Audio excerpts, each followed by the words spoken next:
지난주에 이어서 기도의 삶, 그 축복이 어떠한지를 함께 상고하고자 합니다. 기독교 신앙의 본질은 하나님과 함께하는 것이다. 그런데 그냥은 하나님이 우리와 함께 하실 수가 없죠.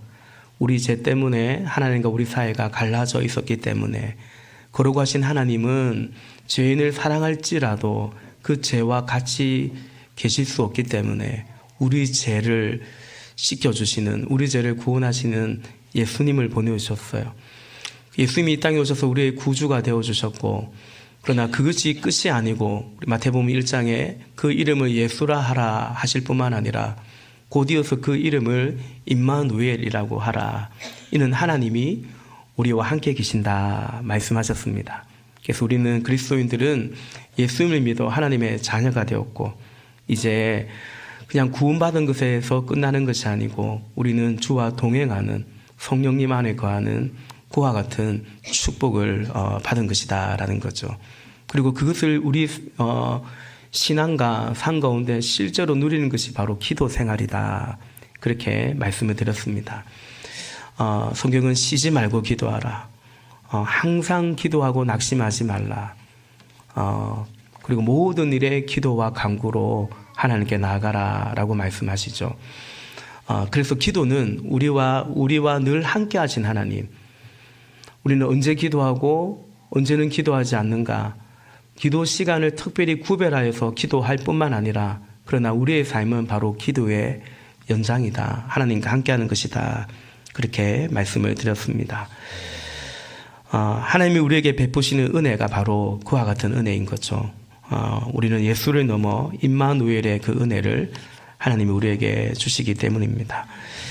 근데 오늘 예수님께서는 너희는 이렇게 기도하라, 이제 9절부터 주님께서 가르쳐 주신 기도, 흔히 주기도문이라고 하는 말씀을 오늘 상고하게 될 것인데, 근데 그 앞에 예수님은 바리새인들처럼 그렇게 기도하지 말고, 이방인들처럼 그렇게 기도하지 말고, 기도를 이렇게 하라라고 말씀하시기 전에 먼저는 이런 식으로는 기도하면 안 된다, 이렇게 기도하라를 말씀하시기 전에 이런 것은 주의하라, 그리고 기도를 하기 전에 오히려 이것이 전제이어야 된다, 그렇게 말씀을 하십니다. 저희는 오늘은 본문은 7절부터 같이 보았는데 7절에 보니까 기도하기 전에 전제사항이 뭔가, 주의사항이 뭔가, 7절에 보니까 너희는 기도할 때 이방 사람들처럼 빈말을 되풀이하지 말라 말씀하십니다. 빈말은 이전 개역 개정으로 보면 중언부언입니다.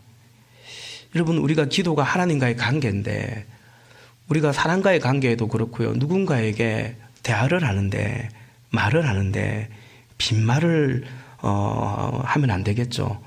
빈말은 뜻없는 말입니다. 그리고 이게 기도라고 봤을 때는 중언부언은, 빈말은 뭐냐면 그 기도대로 내가 살고자 하는 의지가 없는 말입니다. 약속을 못 지키는 것이 아니라 약속하는 그때 이미 지킬 마음이 없는 그런 약속, 그 빈말이죠. 그리고 그런 기도, 그것을 의미합니다. 여러분, 이것은 일종의 기만적인 태도죠.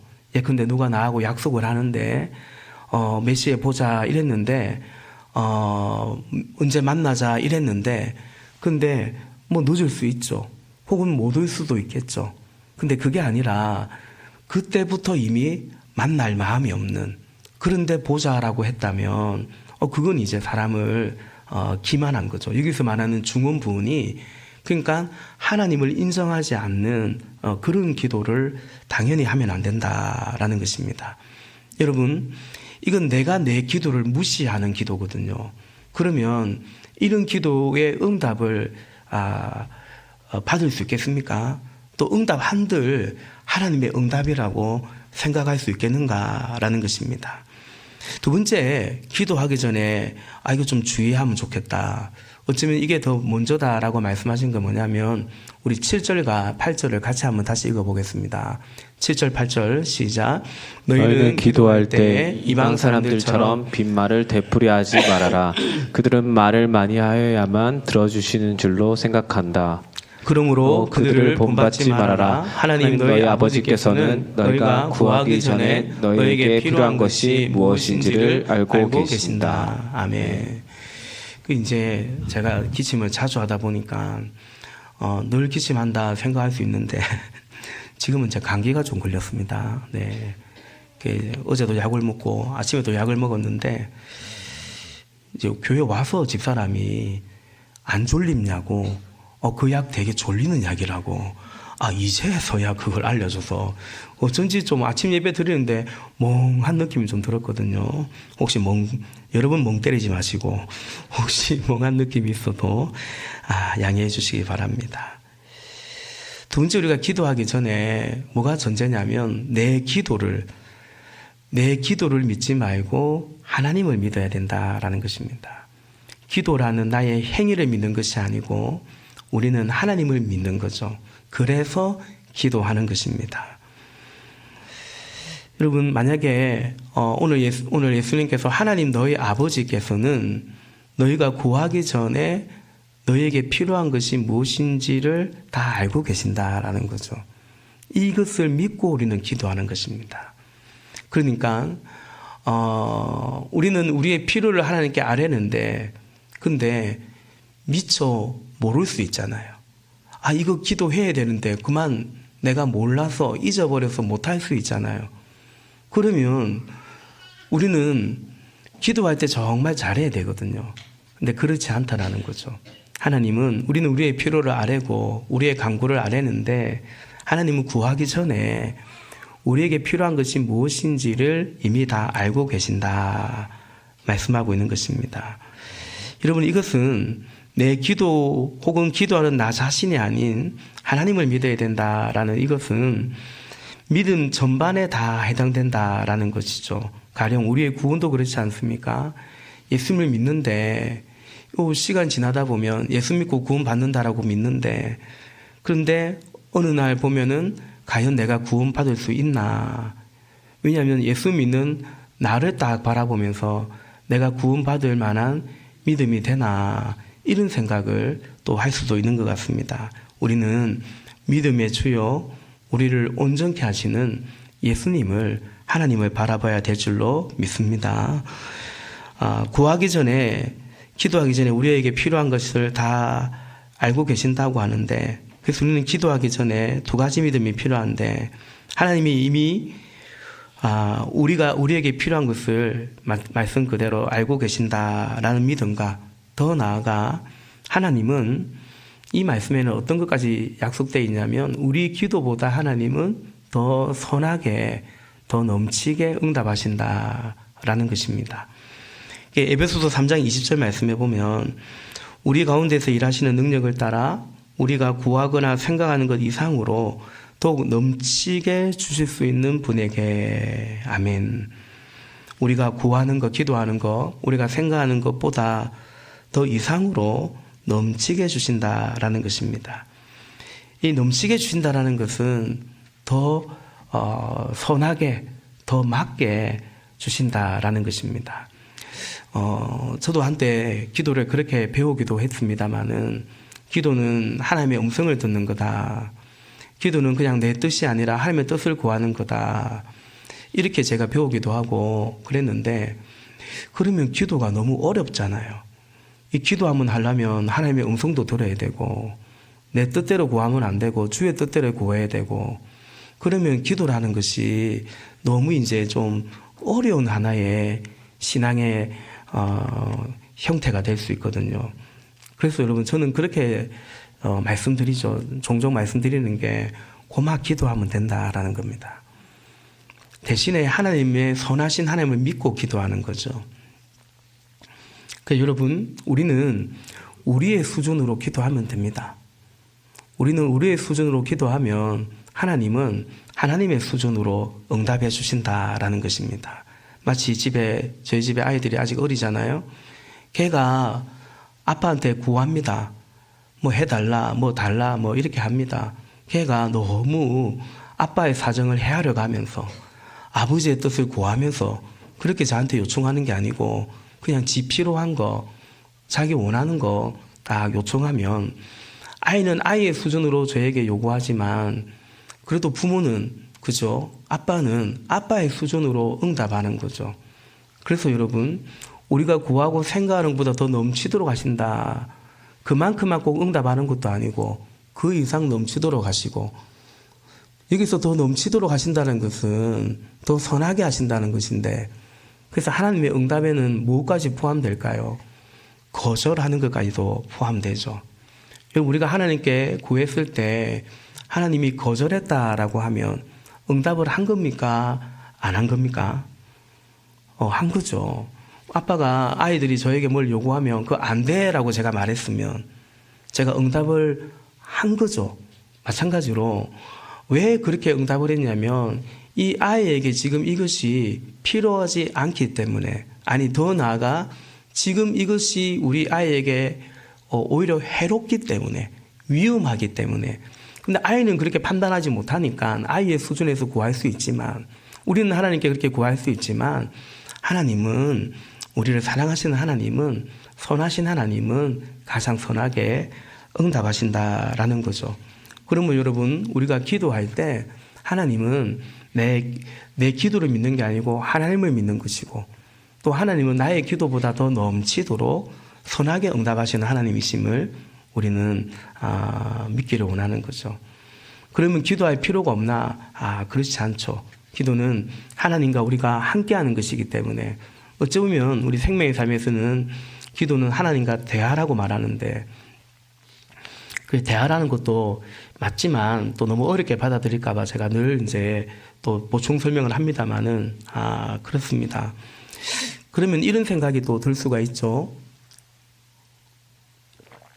기도하기 전에 먼저 믿음이 있어야 되면 그럼 믿음이 없으면 기도를 못 하는가? 그것도 아닌 것 같습니다. 내 믿음 그대로 기도하면 되고요. 또 그런 면에서 우리가 정말 또 하나님께 구해야 될 것은 무엇인가? 그건 바로 믿음인 것입니다.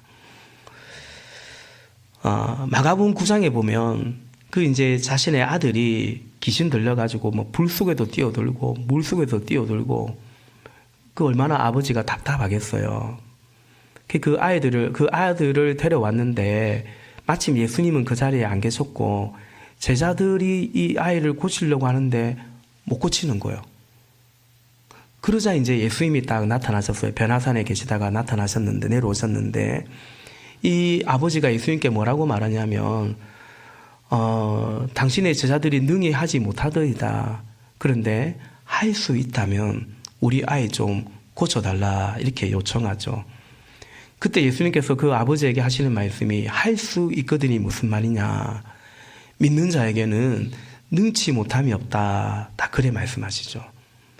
그랬더니 믿는 자에게는 능치 못함이 없다라고 딱 하니까 이 아버지가 뭐라고 하냐. 마가복음 9장 24절에 보니까 내가 믿나이다.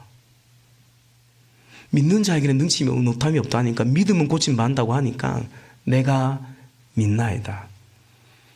그리고 바로 그 다음에 무슨 말합니까? 나의 믿음 없는 것을 도와주소서라고 말합니다. 이게 말이 앞뒤가 안 맞는 말 같지 않습니까? 믿는다 해놓고 믿음 없다고 도와달라고 합니다. 그런데 여러분 우리는 이 기도가 우리에게 사실은 필요하지 않겠나라는 것입니다. 저는 때때로 이 기도를 합니다. 주님을 믿습니다. 그런데 이 나의 믿음 없음을, 이 부족한 믿음을 불쌍히 여겨주십시오. 기도합니다. 제가 이제 하나님 믿고 또 목회를 하면서 하나님 앞에 참 가슴 아프고 송구할 때가 언제냐면 이렇게 믿음이 없구나. 하나님을 믿어드리지 못하는구나. 그럴 때 참 송구합니다. 믿는데 염려하고 믿는다 하면서 불안하고 때로는 몸에 막 반응이 올 정도로 그럴 때 참 뭐라고 할까요? 하나님 하나님께 참 죄송하다는 마음이 들 때가 있습니다. 그때 저는 이 기도를 생각합니다. 주님, 제가 주를 믿습니다. 그런데 나의 믿음을 도와주십시오. 내게 믿음을 더해 주십시오. 주님이 우리의 믿음을, 우리의 기도를 도우심을 믿으시기를 바랍니다. 믿으시기를 바랍니다. 또 8절에 보니까 하나님 너희 아버지께서는 이렇게 말하죠. 그리고 그 앞절에는, 그 앞에는 그들을 본받지 마라 이렇게 말합니다. 그러니까 하나님 너희 아버지라고 말씀하시는데, 그러니까 그들이라고 말하는 하나님은, 그들의 하나님은 지금 아니라는 것을 말씀하시는 것입니다. 우리가 읽었던 7절과 8절에 보면은 여기서 그들은 이방인이고요. 그런데 이 문맥 그 앞서에 보면은 바리새인들의 그 기도 외식을 예수님이 주의하라고 하셨잖아요. 그러니까 문맥으로 보면 그 종교 지도자들인 바리새인까지도 사실은 이제 포함하는 것입니다. 마태복음 7장에 보면 예수님이 나더러 주여 주여 하는 자마다 다 천국에 들어가는 것은 아니라고 말씀하셨는데 왜 그럴까요? 입으로는 주여 주여 하는데 실제로 그들에게 예수님이 주님이 아니기 때문입니다. 그러니까 우리가 주님 믿어가면서 그러나 말씀대로 살지 못하는 좀 그런 자들을 말하는 게 아니고요. 아까 빈말을 하지 마라고 한 것처럼 빈말처럼 주여 주여 하는데 사실상 하나님이, 예수님이 그들의 주가 아닌 그들은 그쵸, 천국에 들어가지 못하는 거죠. 근데 이 마태복음 5장부터 7장까지의 문맥으로 보면 주여 주여 하는 자들을, 그들이 주의 이름으로 선지자 노릇했고 주의 이름으로 귀신도 쫓았고 자칭 주의 이름으로 권능도 행했다고 하는데 예수님께서는 불법을 행하는 자들아 내가 너희를 도무지 모른다라고 말씀하셨어요. 여러분 보십시다. 바리새인들은 기도할 때 사람에게 보이려고 했어요. 기도를 은밀한 중에 계시는 하나님께서 보시니까 이렇게 예배당에 와서 같이 기도하는 것은 그걸 우리가 사람에게 보이려고 하는 기도는 아니죠. 대표 기도를 하는 것이 사람에게 보이려고 하는 기도는 아니죠. 그래서 예수님께서 뭐라고 말씀하시냐면 네 골방에 들어가서 문 닫고 기도하라. 은밀한 중에 계신 하나님께서 은밀히 갚으시고 응답하시겠다 말씀하셨잖아요. 근데 여러분, 기도를 왜 사람이 들으라고 할까요? 왜 사람에게 보이려고 기도를 할까요? 그 이유는 그들이 그 기도를 누구에게 하냐면 실제로 사람에게 하고 있기 때문입니다. 네, 이렇게 기도한다라고 그 보상과 인정을 사람에게 받으려고 하기 때문입니다. 그래서 여러분, 그러니까 하나님은 안 믿는 거죠. 하나님 믿는 게 아니고 그저 사람들 의식하고 그 사람들로부터 인정받아서 이제 종교 지도자가 되면 뭐라도 갖다 바치고 또 뭐라도 갖다 바치면 그걸로 이제 자기 배불리고 결정적으로는 성전에서 재물 팔고 돈 바꾸면서 이제 그런 사람들이었죠. 그러니 주여 주여 하겠죠. 기도할 때 여러분 이렇게 기도하겠습니까? 기도할 때 주님 이렇게 기도하겠죠. 그러나 사람에게 하는 기도거든요. 주여 주여 하지만 그런 자들은 천국 들어가기 어렵다. 왜냐하면 그들의 하늘 아버지가 아니기 때문에 그렇습니다. 그러므로 여러분, 우리가 이제 예수님이 너희는 이렇게 기도하라고 말씀하시는데 그 이전에 말씀하시는 거죠. 이렇게는, 이런 태도로는, 이런 생각으로 기도하는 것을 주의하라고 말씀하시는 거죠. 이제 9절 이하부터는 너희는 이렇게 기도하라. 주님이 가르쳐 주신 기도입니다. 여러분, 9절에 너희는 이렇게 기도하여라 라는 이 말은 뭘까요? 이 말은 이런 삶을 살아가거라, 이런 사람이 되거라, 이렇게 살아가거라 라는 말이죠. 우리 기도가 그렇지 않습니까? 언젠가 말씀드린 적이 있는데 그때 어떤 형제가 어떤 자매를 좋아하고 그 자매와 이제 사귐이 이루어지고 그 자매와 결혼하기를 원한다 이렇게 기도하는 것은 그 자매와 이제 어떤 관계가 되기를 원하는 거예요? 뭐 부부 관계가 되기를 원하는 거죠. 누가 이렇게 이 공무원 시험을 준비하면서 딱 시험 치면서 기도를 했다면, 하나님 이 시험 잘 치게 해주세요, 합격하게 해주세요 기도했다면, 그 기도는 곧 무슨 말입니까? 내가 뭘로 살겠다는 거예요? 공무원으로 살아가겠다, 그 뜻이죠. 기도는 기도고 내 삶은 내 삶이고, 이런 건 기도 아닙니다. 이게 중언부언입니다. 그래서 예수님이 너희는 이렇게 기도하라라는 말은, 기도는 그렇게 하고 살기는 막 또 원래대로 살던 대로 살아라, 그 뜻이 아니죠. 이렇게 기도하라는 말은 이렇게 살아라라는 그 뜻이죠. 당연한 말이죠.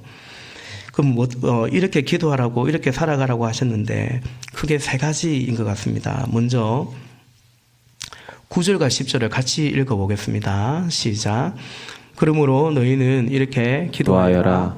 하늘에 계신 우리 아버지, 그 이름을 거룩하게 하여 주시며 그 나라를 오게 하여 주시며 그 뜻을 하늘에서 이루심 같이 땅에서도 이루어 주십시오. 아멘. 하나님 아버지, 그 이름을 거룩히 여김을 받으시기를, 하나님의 나라가 임하기를, 하나님의 뜻이 이루어지기를. 그건 다 지금 나와 연결되어 있는 것입니다. 하나님, 나를 통해서, 내 삶을 통해서, 우리의 삶을 통해서 주님의 이름이 거룩히 여김 받기를, 우리 삶 가운데 주님의 통치, 주의 나라가 임하기를, 하늘에서 주의 뜻이 이루어진 것처럼 땅에서도 주의 뜻이 이루어지기를. 여기에서 생략된 것은 우리를 통해서, 나를 통해서 주의 뜻이 이루어지기를. 이제 그렇게 기도하라, 다시 말해 그렇게 살아가라라는 거죠. 이건 지난주에 말씀드린 것처럼 기독교 신앙의 본질이 바로 이런 하나님 나라, 하나님의 통치 가운데 이 땅에서 우리가 그냥 구원받은 정도로만 살아가는 게 아니고, 야 죽어 지옥 갈 뻔했는데 지옥 안 가는 존재 정도로 살아가는 게 아니고, 이 땅에서 주님의 선하신 뜻을 이루며 살아갈 수 있게 되었다라는 것입니다. 그걸 구하고 또 그런 삶을 살라고 축복하시는 것입니다. 근데 이 기도의 시작은 이렇게 시작되죠. 하늘에 계신 우리 아버지. 사실은 우리가 기도할 때 항상 너희 구할 것을 감사함으로 아뢰라고 하는데, 우리 아까 찬양도 그렇게 찬양했지 않습니까? 왜냐하면 하늘에 계신 우리 아버지, 이것이 우리의 모든 기도 중의 기도이고 모든 응답 중에 응답이기 때문입니다. 그러니까 우리는 지금도 VIP들을 위해서 기도할 때, 지금도 가족 구원을 위해서 기도할 때 우리의 간절한 기도가 구원을 위한 기도이기 때문에, 그렇죠? 저도 이전에 기도할 때, 부모님 위해서 기도할 때, 하나님 우리 아버지의 아버지가 되어 주십시오, 우리 어머니의 하나님 아버지가 되어 주십시오, 간절한 기도였거든요. 그러니 하나님 하늘에 계신 우리 아버지라고 기도하는 이것은 이미 우리 기도에서 가장 큰 기도고 가장 응답이고 그렇다는 것을 우리는 기억해야 되겠습니다. 제가 오래전에, 그때 이제 개척을 하기 전에 조금 개척이 좀 더뎌지고 이런저런 쉽지 않더라고요. 조금 마음이 힘들고 어려운 때가 있었는데, 그때 천상병이라는 시인, 그 시인이 쓴 책을 제가 봤는데, 그분이 굉장히 늘 병약했고, 정말 자신이 자신을 가리켜서 나는 거지 나사로 같다, 그런 나에게 하나님이 아브라함을 보고 주셨다라고 고백했거든요. 그 동네 애들이 이 교회에서 종치고 정말 운막 같은 집에서 살고 있는 이 천상병에게 동네 애들이 친구가 되기도 하고 묻는 거예요. 밤에 혼자 있으면 안 무서워요? 무섭지. 근데 하나님이 함께 계신다. 하나님이 그렇게 침묵하시고 응답하지 않으면 어떻게 하세요? 라고 물어보니까 이분의 대답이 뭐냐면, 하나님이 침묵하시면 고마 그렇게 사는 거지, 이렇게 대답하시는 거예요. 저는 그 문구를 읽으면서 눈물이 왈칵 쏟아졌습니다. 왜냐하면 그 당시 저의 삶 가운데 참 하나님 침묵하시는 것만 같고 뭔가 될 듯 더디 되고 그럴 때 또 이런저런 마음적으로나 관계적으로 좀 어려움이 있는데 하나님께 기도하죠. 근데 마치 하나님이 응답하지 아니하시고 침묵하시는 것 같은데 하나님이 침묵하시면 어떻게 합니까? 고마 그렇게 사는 거죠. 아, 그렇구나. 하나님이 내 아버지시구나. 하나님이 침묵하신다고 하나님을 어떻게 하겠습니까? 막 고만 믿으랍니까? 떠날랍니까? 부인하실 겁니까? 아니거든요. 아, 하나님이 여전히 그럼에도 하나님이 내 아버지시구나. 우리 아버지시구나. 아, 이것이야말로 정말 하나님의 은혜라는 사실을 고백하게 되었습니다. 이처럼 하나님이 우리의 아버지일 때 우리는 하나님과의 관계 속에서 우리의 삶 속에 다른 관계로, 하나님과의 관계는 다른 관계로 확장되어 갑니다. 오늘 두 가지를 보고자 하는데 첫 번째는 오늘 말씀의 제목처럼 우리 아버지, 하나님이 우리 아버지일 때 우리는 우리 죄에 대해서 다른 사람과의 관계를 말하는 거죠. 우리의 양식에 대해서 이건 이제 물질과의 관계, 하나님과의 관계는 우리의 삶으로 그대로 하나님과 동행하기 때문에 이어지는데 사람과의 관계, 물질과의 관계라는 거죠. 먼저는 12절을 같이 보겠습니다. 12절 같이 읽읍시다. 시작.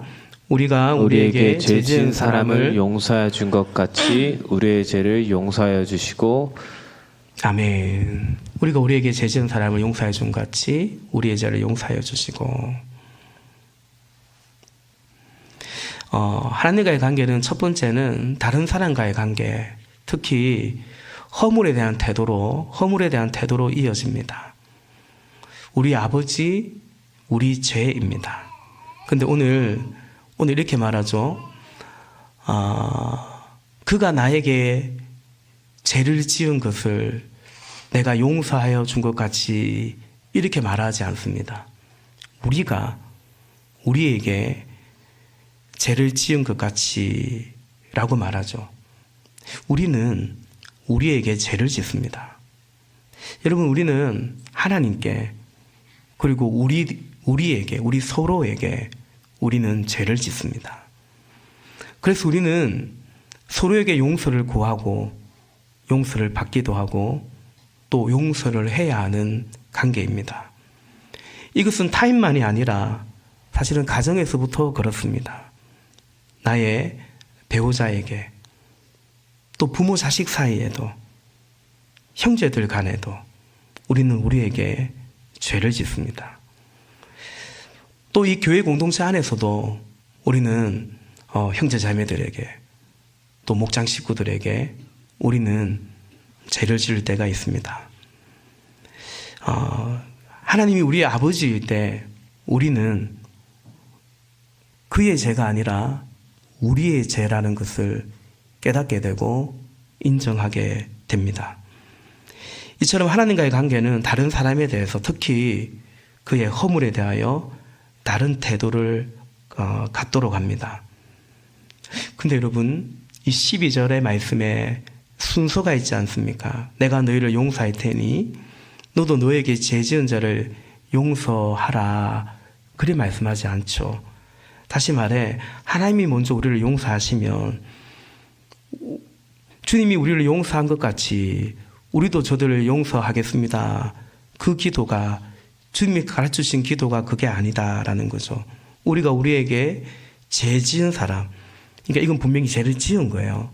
우리가 우리에게 어떤 사람이 잘못할 수 있잖아요. 잘못한 사람을 용서하여 준 같이 우리도 하나님께 잘못할 수 있잖아요. 우리의 죄를 용서해 달라고 말씀하신 거죠. 예수님이 왜 이런 순서로 기도하라고 말씀하셨는가? 그 이유가 있습니다. 하나님이 우리의 아버지이기 때문이죠. 다시 말해 우리는 이미 용서받았기 때문에 그렇습니다. 그래서 마땅히 그 하나님의 우리를 용서하신 그 사랑으로 우리는 그 용서의 삶을 마땅히 살아야 하고 또 살 수 있기 때문이다라는 것입니다. 그래서 타인을 용서하지 않은 채로 하나님의 용서를 구하는 것은 합당하지 않습니다. 마태복음 18장 33절에 보면 내가 너를 불쌍히 여긴 것 같이, 내가 너를 용서한 것과 같이 너도 네 동료를 불쌍히 여겼어야 용서해야 할 것이 아니냐 말하죠. 이 비유의 이 1만 달란트 빚진 자 이 비유의 결론이 마태복음 18장 35절입니다. 너희가 각각 진심으로 자기 형제 자매를 용서해 주지 않으면 나의 하늘 아버지께서도 너희에게 그와 같이 하실 것이다. 아주 엄중히 말씀을 하십니다. 여러분, 이런 거죠. 형제의 허물을, 타인의 잘못을 용서하라고 했는데 근데 하나님께 기도하면서 특별히 죄 용서를 구하면서 정작 나는 타인의 잘못을 용서하지 않는, 타인의 잘못을 용서하라고 했는데 용서하지 않는 잘못을 저지르면서 하나님께 나의 잘못을 용서해 달라는 것은 이건 이치적으로도 논리적으로도 맞지 않는 얘기입니다. 여러분, 구약의 속죄의 제사가 그렇지 않습니까? 속죄의 제사는 이 제사하면 정결하게 해주겠다, 용서해주겠다. 근데 그 속죄의 제사를 아무렇게나 드리면 안 되거든요. 속죄의 제사를 그 법대로 드려야 되거든요. 근데 논리적으로 생각해 보십시오. 내 죄를 인정하고 속해달라고 제사하는데 그 제사도 틀려요. 그 제사도 말씀대로 하지 않아요. 그 제사를 하나님이 받으실 수 있겠냐라는 거죠. 너희 형제의 허물을 용서하라고 했는데 근데 그 말씀을 따르지 않으면서 내 죄는 용서해 달라고 기도하면 그건 이제 그 하나님을 인정하는 믿음일 수 있겠냐는 거죠. 예배도 마찬가지입니다.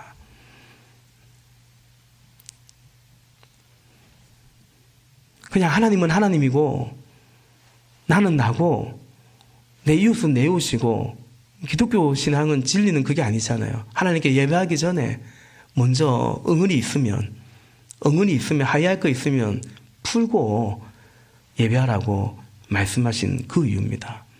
그래서 여러분, 교회가 서로 하나 되고 서로 사랑해야 되는데 그러면 너희가 내 제자인 줄 알겠다 하셨거든요. 우리는 제자 삼기 위해서라도 어쨌든 서로 사랑해야 될 뿐만 아니라 교회가 하나가 되지 않으면 서로 막 응어리를 주고 판을 나누고 그렇게 오래 있어 버리면 예배의 은혜가 없습니다. 하나님이 그런 예배 안 받는다 했거든요.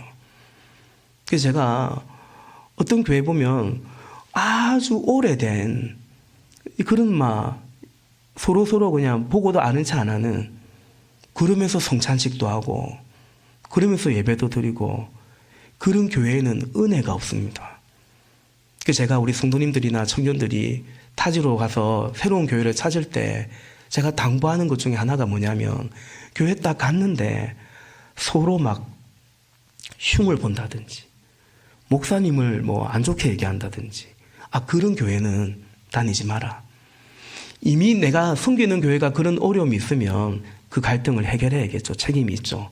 그러나 굳이 그런 교회를 들어가지 마라. 제가 그런 얘기를 합니다. 그러니까 여러분, 이게 하나님이 우리의 아버지일 때 우리가 서로에게 죄인이라는 것을 깨닫는 것입니다. 그걸 이제 어떻게 다뤄가야 하는가 오늘 주님이 말씀하시는 거죠.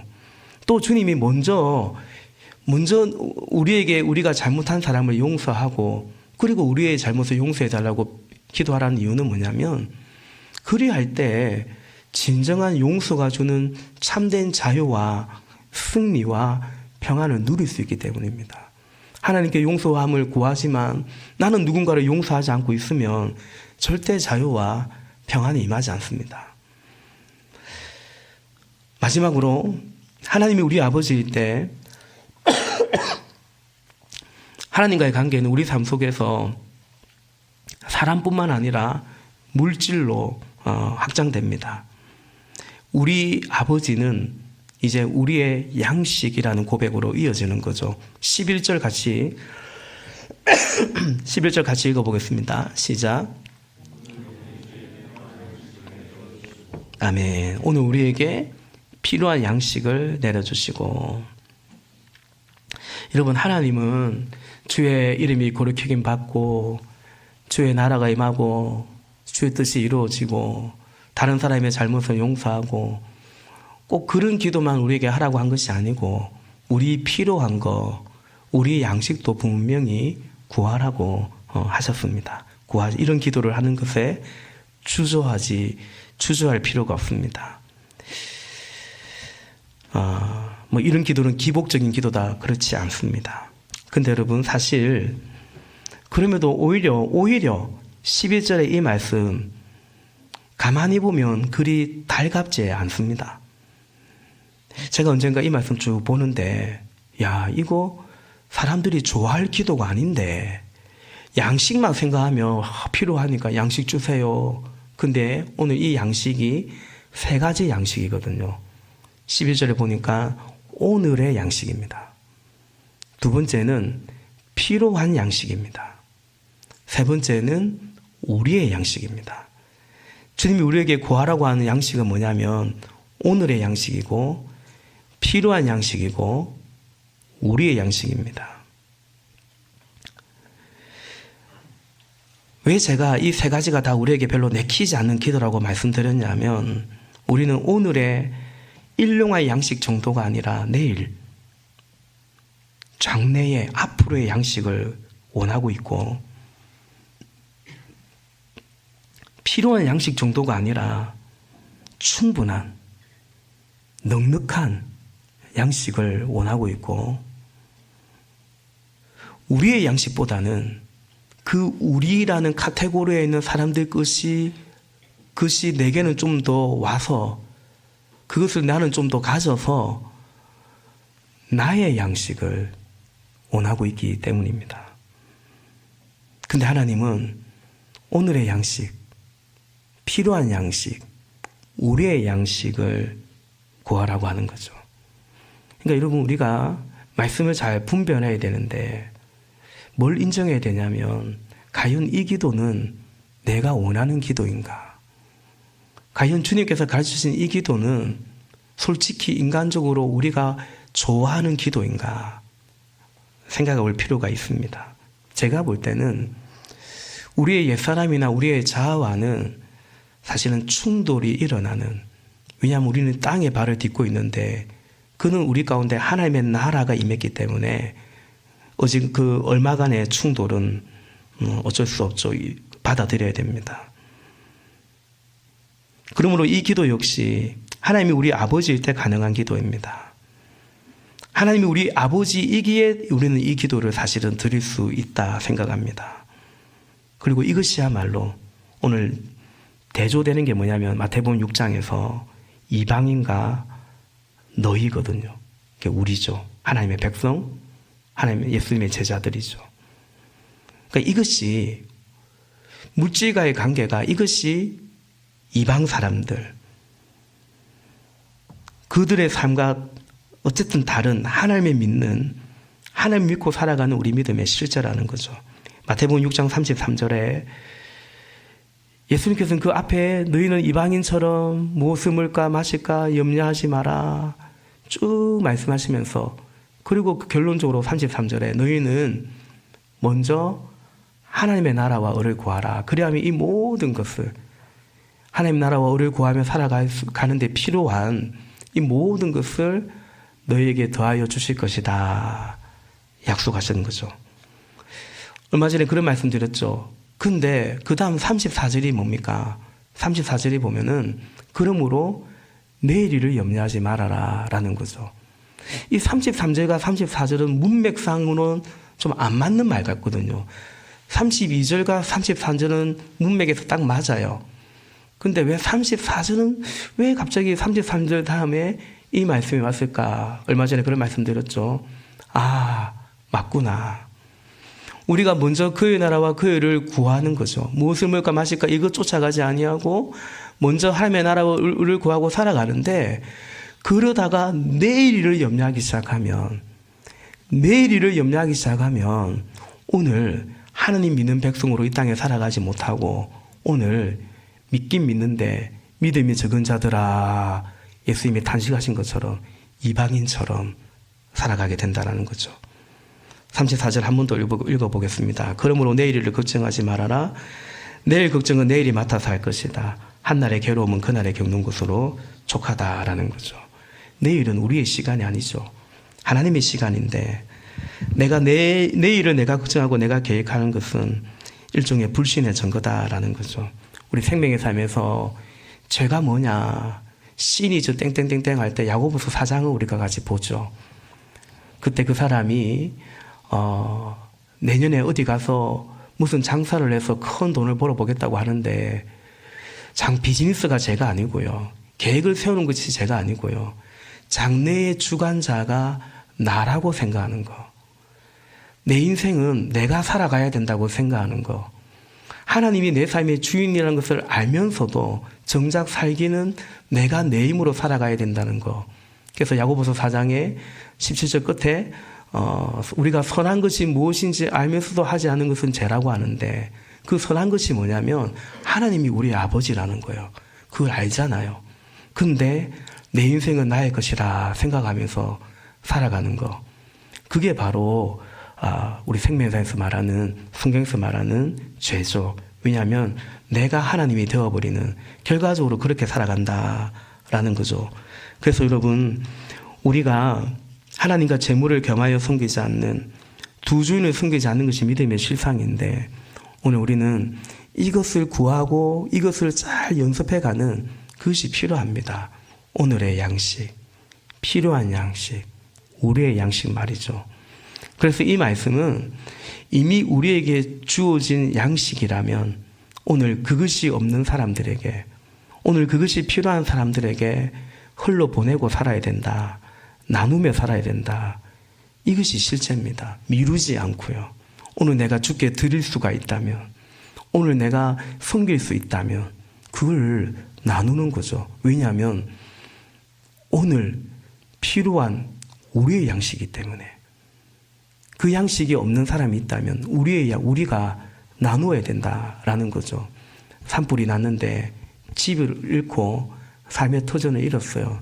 나름 나라에서 애를 쓰고 하시겠지만 우리가 그들을 도울 수 있다면 같이 돕는 것이, 그것이 오늘 우리는 집이 있고, 그렇죠. 그래서 제가 그런 얘기 하죠. 집 2채 가지고 있는 거, 그게 돈이 된다 뭐가 된다 하는데 그 예수 옳게 믿는 거 아닙니다. 하나님 그런 복 안 주십니다. 누군가에게 필요한 집인데 그 이웃에게 고통을 주는 대가로 내 배를 불리는 것이기 때문에, 여러분, 세상은 어떨지라도, 이방 사람들은 그리 살지 몰라도 예수 믿는 사람은 그렇게 살면 안 됩니다. 그리 살면서 주기도문을 믿는다고 하는 것은 착각인 것이죠. 여러분 보십시오. 오늘 하나님 우리 아버지 기도할 때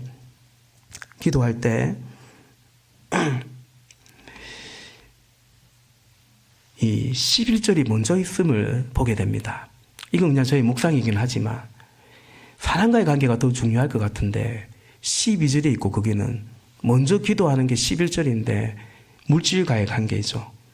여러분, 맞습니다. 근데 이 양식이요, 나의 양식이 아니라 어쩌든지 우리의 양식에서 내가 더 가져와가지고 내 양식을 더 가지려고 하는 그 11절의 기도와 믿음이 동반되지 않으면 12절 이웃과의 관계, 사람과의 관계로 이어지기 어렵지 않겠습니까? 사람과의 관계에 많은 갈등은 사실은 또 이 물질 때문에 겪는 갈등이 또 아니겠냐라는 거죠. 가족끼리도, 형제지간에도, 심지어 부모 자식 간에도 물질이 딱 끼어들면 얼마나 그것 때문에 모든 가정이 그런 건 아니지만 어려움을 겪지 않느냐라는 것입니다. 11절이 먼저인 이유가 있습니다. 요한일서 3장 18절 말씀해 보니까, 자녀들아, 우리가 말과 혀로만 사랑하지 말고 행함과 진실함으로 하자 말합니다. 또 야고보서 2장 15절부터 17절 말씀해 보니까 만일 형제나 자매가 헐벗고 일용할 오늘 필요한 그 양식이 없는데 16절 너희 중에 누구든지 그에게 이르되 평안히 가라 덮게 해라 배부르게 하라 하며 그 몸에 쓸 것을 주지 아니하면 무슨 유익이 있으리요. 이와 같이 행함이 없는 믿음은 그 자체가 죽은 것이라 말씀하는 거죠.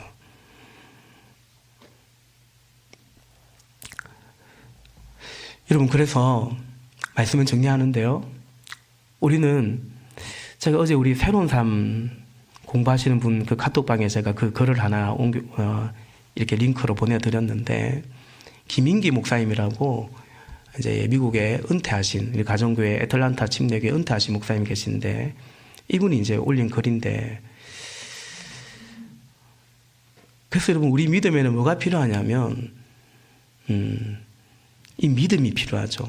근데 믿음이란 건 뭐냐면 기준은 하나의 말씀이잖아요. 하나의 말씀이 우리 삶의 기준이 돼야 됩니다. 그러니까 제가 볼 때는 여러분이 이렇게 살아야 되는데 우리 같이 이렇게 살자는 말 아닙니까? 근데 이 말씀 자체를 안 받아들이는 거죠. 그 아무 소용 없는 거예요. 그 기준이 벌써 말씀이 기준이 아닌 거예요. 아마도 뭐 계실지도 모릅니다.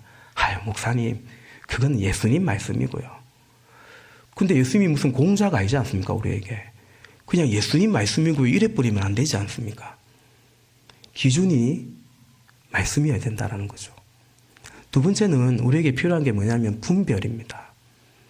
분별이 뭐냐면 우리 자신에 대한 성찰인 것 같아요. 그러니까 우리는 이 말씀대로 딱 살아가도록 내가 잘 이렇게 딱 세팅되어 있냐? 아니라는 겁니다. 머리로는 아는데 뭐 가슴으로 내려오지 않는다, 뭐 경험되지 않는다. 저는 그런 친구들에게 오히려 반대로 말합니다. 네가 머리로 아는 거 그 말씀대로 살아봐라고. 하나님 체험하게 됩니다. 몇 주 전에도 말씀드린 것처럼 떨어진 이삭을 줍지 말라는 거예요. 그 주음은 내 건데 원래도 내 거였고. 그러니까 구체적인 포기와 희생이 있을 때, 그 말씀에 순종이 있을 때 우리는 변화가 일어나요. 목장 모임도 마찬가지입니다. 목장 모임이 어떤 목장은 그냥 종교적인 피상적인 나눔만 하는 거죠. 더 이상 그 목장이 그렇게 되면 안 됩니다. 지칩니다, 그러면. 제가 이제 지난주부터 목장 탐방을 하기 시작했는데, 엊그제 탐방한 입택 예배를 겸해서 목장 모임을 갔는데, 그 나눔을 제가 다 듣고 왔는데요. 제가 볼 땐 제가 있다고 해서 뭐 나눔을 평소와는 다르게 하고 그러지는 않은 것 같아요. 이제 우리 목장이 그 정도는 됐기 때문에 제가 이제 탐방을 합니다. 참 감사한 건 뭐냐면, 그러니까 효능감을 누리는 것 같아요. 예컨대 어느 목원은 내가 이제 예수 믿기 때문에 내가 직장 동료를, 나보다 아랫사람을 좀 더 이제 다른 마음으로, 다른 태도로 대하고 말도 그렇게 했다. 그런 나눔을 하세요. 또 어떤 그 목자는 더 그렇죠. 목자는 그냥 목원이 아니지 않습니까? 여러분, 부부 싸움하면 목원은 그날 목장에 안 갈 수 있습니다. 근데 목자는 부부 싸움 하면서도 목자를 해야 되는 게, 이게 이제 목자의 어려움인데, 사실은 그러면서 목자가 변화되어 가거든요. 목자는 목자 시기는 아는데 그 정도 은혜를 경험해야죠. 그 정도 변화를 경험해야죠. 우리 목사님이 그러는 거죠. 뭘 했는데 고장이 났는데 잘 안 되는데 그냥 참았다는 거죠. 참고. 그러니까 그것이 뭡니까? 하나님 말씀 때문이죠. 원래 나는 그런 인간이 아닌데 하나님 말씀 때문에 그걸 내가 이제 분별하기 시작하는 거죠. 성령님을 뭘 원하실까? 이런 상황에서 말씀은 어떠하며 성령님을 뭘 원하실까? 나는 이건데 이런 나를 그냥 그대로 허용하지 말고 기도하면서 이런 나를 좀 하나님께 맡겨드리면서 달리 좀 하면 어떨까? 그게 분별입니다. 세 번째는 연습이 필요해요. 그게 하루아침이 안 됩니다. 그래서 여러분 신앙생활은 여기서 말씀 배워가지고 세상 나가서 세상의 소금이고 세상의 빛이 돼야 되는데 그냥 나가면 안 돼요. 실전을 그냥 나가는 그런 선수가 어디 있습니까? 그런 부대가 어디 있습니까? 실전을 대비한 뭘 합니까? 연습을 하고 훈련을 하죠. 그게 어디냐면 목장인 거예요. 실전은 우리의 이웃인 거죠. 우리의 직장 동료인 거죠. 그 사람과 갈등도 있고 어려움도 있고 겪는 일도 있는데 근데 그런 인간이 그것만 있습니까? 우리 목장에도 있잖아요. 우리 목원들끼리 서로 연습해 가는 거예요. 섬기는 것도 연습하고 용서하는 것도 연습하고 나누는 것도 연습하고 오늘 우리에게 필요한 것 근데 저 형제에게 오늘 필요한 것이 없다면 우리의 양식을 나누기도 하고 그것을 배워가는 것 그래야 그리스도의 제자가 되어가는 것이 더 나아가 영혼 구원하는 것이 교회인 것이죠.